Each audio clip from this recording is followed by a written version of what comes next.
Olá, Deus os abençoe, em nome de Jesus Cristo, que a graça de nosso Senhor nos enche do poder vivificador, o poder da ressurreição de Jesus Cristo, para trazer essa preciosa transformação pela qual nós estamos trabalhando a cada dia.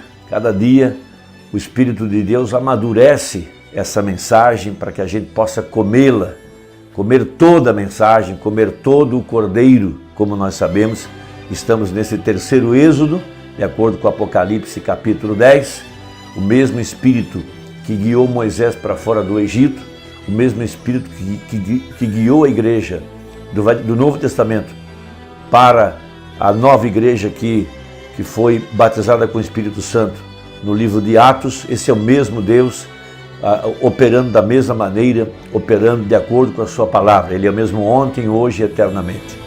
Eu quero comentar hoje a mensagem, a obra-prima de Deus identificada. Nessa mensagem, Mombrana nos abre um grande mistério sobre identificar a obra-prima neste dia que nós estamos vivendo.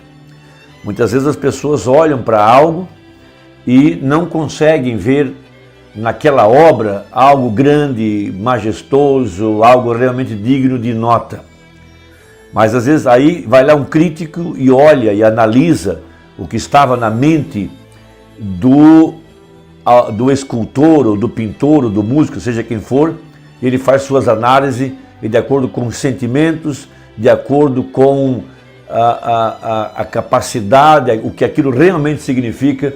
Então eles declaram que aquilo é uma obra-prima, não apenas uma obra, mas uma obra-prima, ou seja, uma obra de mestre, uma obra única.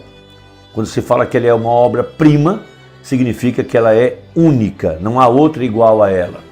Por isso que Mombrana conta a história de Michelangelo, que ele recebeu por inspiração o que seria a forma de Moisés.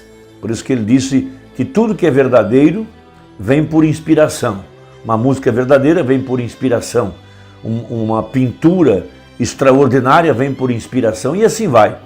Então, quando Michelangelo tomou aquele bloco de mármore de 40 toneladas e ele então começou a extrair daquele bloco de mármore o que estava em sua mente, que ele tinha recebido por inspiração, e ele passou anos naquele trabalho árduo, difícil, muitas vezes sem comer, muitas vezes dormindo mal, muitas vezes dormindo tarde, e muitas vezes as pessoas criticando ele pelo que ele estava fazendo, mas ele tinha algo dentro dele que ele precisava extrair, era um atributo do seu ser. E ele então foi trabalhando e aquilo durou 40 anos. E depois que a obra estava pronta, ele entrou numa êxtase, ele saiu fora de si e ele então tomou o cinzelo, aquele pequeno martelinho que ele usava para esmerilhar e trabalhar com a sua obra. Ele então exclama e diz: "Agora fala!" E quando ele fez isso, ele bateu com o martelo na coxa de Moisés, da escultura, e tirou uma lasca da coxa de Moisés. Está lá até hoje no Museu de Arte. Então, muitas pessoas, ao olharem para aquilo, viram a obra agora com aquele pequeno defeito na coxa e disseram que foi um trabalho inútil, mal feito e que não tinha nenhum valor porque faltava um pedaço. Mas os críticos, os que realmente sabiam apreciar uma obra, que tinham olhos para ver além do que estava diante deles, eles analisavam o que estava dentro do escultor, o seu propósito, a sua visão, o que ele se propunha para fazer. Depois de avaliarem o que Michelangelo se propôs a fazer, e quando viram a obra que Michelangelo tinha terminado, e viram aquela lasca que faltava na coxa de Moisés, eles disseram que aquela obra era uma obra-prima, porque para o próprio autor só faltava falar. Então não é todo mundo que consegue fazer uma análise correta, fazer uma leitura certa e apreciar uma obra-prima, uma obra única, sem igual, sem cópia. Então Mombrana prega a mensagem obra-prima com essa visão, para mostrar o que significa realmente uma obra-prima. E ele mostra então a criação desde Adão até Jesus Cristo, passando por José, pelos profetas, mostrando a obra-prima que Deus fez no Éden, que foi Adão, ela foi ferida. Depois ele mostra Moisés com a rocha ferida, até chegar Cristo, a obra-prima de Deus. Sim. E ele mostra então que Deus aqui, no tempo do fim, estava também em seu trabalho durante as 7 eras da igreja, trabalhando em sua obra-prima para levantar outra vez a imagem que tinha sido derrubada lá no Éden. Então ele mostra que como que Deus foi restaurando esta obra-prima até chegar aqui no tempo do fim, a ponto de que agora essa obra-prima pudesse falar outra vez no lugar de Deus. Essa obra é única, ela não tem cópia, não tem igual, não pode ser imitada.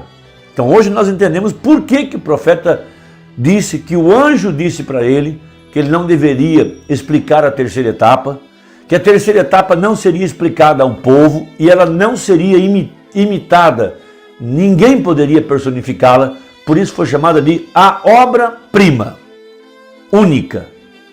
Por isso nós podemos entender que o ministério do Mombrana foi idêntico ao de Jesus Cristo. Nenhum homem poderá imitar esse ministério. Ele é uma obra-prima de Deus para nós, a igreja, e nós estamos identificados com esta obra de Deus.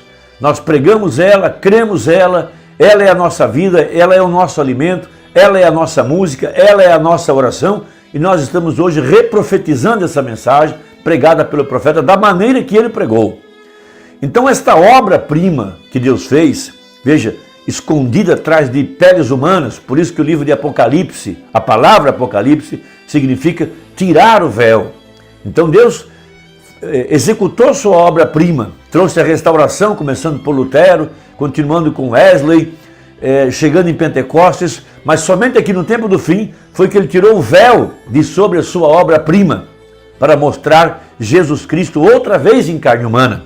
Por isso ele prega a mensagem, o desvelar de Deus, o poderoso conquistador, o poderoso Deus desvelado perante nós. Ele prega a mensagem véu adentro, ele prega a mensagem Cristo, o mistério de Deus revelado, ao nascer do sol, o sinal, Shalom, todas essas mensagens estão mostrando a obra-prima, estão mostrando o que Deus fez em sua obra de restauração para trazer a igreja de volta à fé original, para trazer a igreja de volta à condição em que Jesus Cristo e a igreja se tornaram uma unidade só.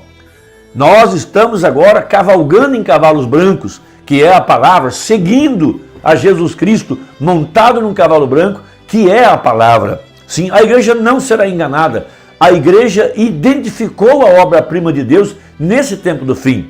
Por isso que o profeta pregou a mensagem, a ele ouvi 8 vezes. E ele pregou a mensagem de adoção para mostrar um monte da transfiguração, para mostrar um filho adotado, para mostrar um filho através do qual Deus estava falando. E ele pega a mensagem do desvelar de Deus para mostrar Deus velado em carne humana nesse tempo do fim. Esta é sua obra-prima. Então, veja, Deus tem que tirar o véu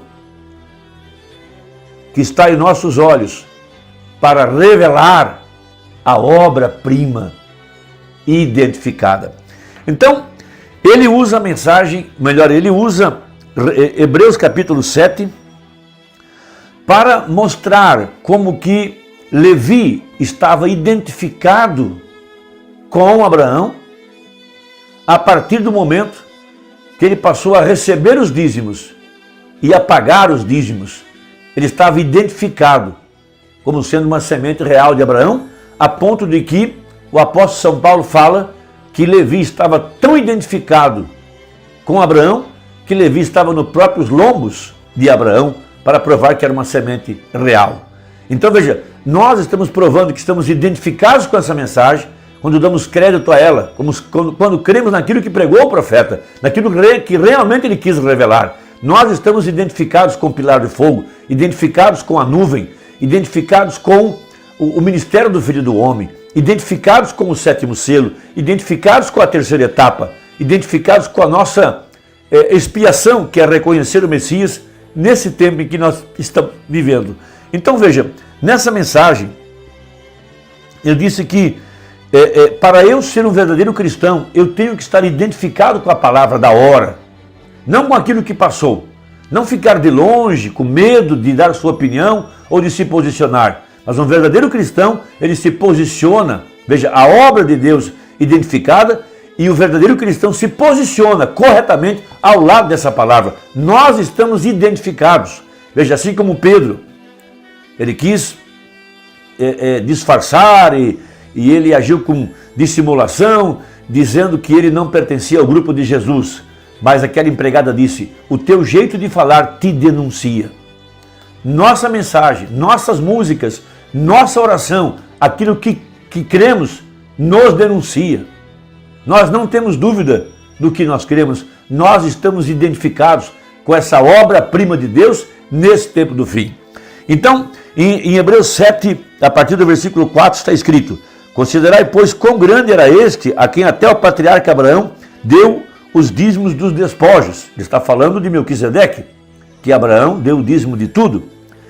E os que dentre os filhos de Levi recebem um santuário, melhor, recebem um sacerdócio, têm ordem, segundo a lei, de tomar o dízimo do povo, isto é, de seus irmãos, ainda que tenham saído dos lombos de Abraão. Mas aquele cuja genealogia não é contada entre eles, tomou dízimos de Abraão e abençoou o que tinha as promessas. Ora, sem contradição alguma, o menor é abençoado pelo maior. E aqui certamente tomam dízimos homens que morrem, ali porém aquele de quem se testifica que vive. E para assim dizer, por meio de Abraão, até Levi, que recebe dízimos, pagou dízimos, porque ainda ele estava nos lombos de seu pai, quando Melquisedeque lhe saiu ao encontro. De sorte que se a perfeição fosse pelo sacerdócio levítico, entre parênteses, porque sob ele o povo recebeu a lei, fecha parênteses, que necessidade havia logo de que outro sacerdote se levantasse segundo a ordem de Melquisedeque e não fosse chamado segundo a ordem de Arão? Por isso pregou o profeta, quem é este Melquisedeque?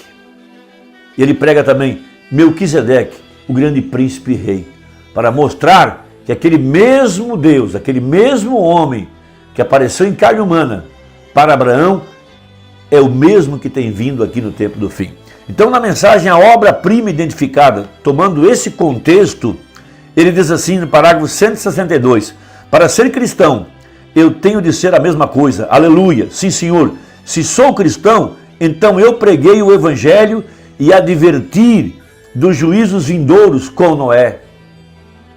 Veja, sim senhor, eu fui parte disto lá atrás, eu fui parte da economia de Deus, eu estive com Moisés junto à sarça ardente, eu fui expulso do Egito com Moisés, eu empreendi a fuga para o deserto e estive com ele junto à sarça ardente.